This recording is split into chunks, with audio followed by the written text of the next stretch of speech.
Как и положено, избирательные участки республики открылись в 8 часов утра. Второй избирательный участок 6-го округа располагается в здании столичной армянской средней школы номер 9. Здесь по спискам должны проголосовать более 1700 человек. На этом же избирательном участке должны проголосовать и кандидаты в президенты Республики Абхазия Леонид Зябшва и Астамур Тарба.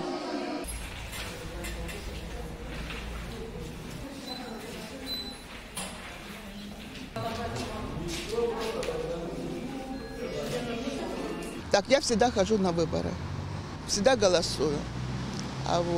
Думаю, что всегда Абхазия выдержала 92-93 год войну, трудные моменты.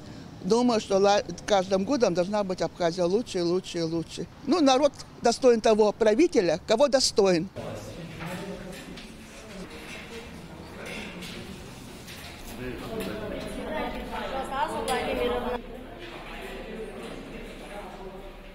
С утра нормальное настроение, пришли на выборы.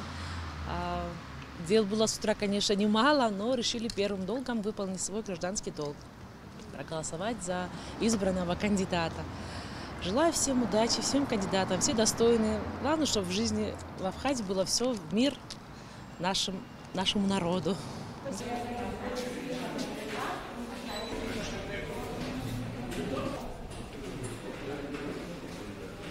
Ровно в 7 был подсчет бюллетеней, ровно в 8 открыли уже избирательный участок. Все идет нормально, от каждого кандидата есть наблюдатели, никто не жалуется, все нормально идет процесс.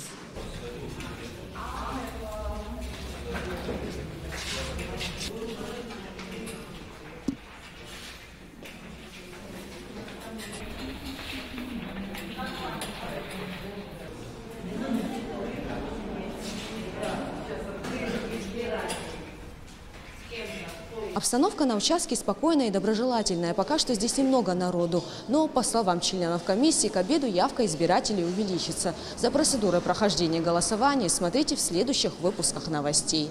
Гугу Савардания, Руслан Орлов, Абхазское телевидение.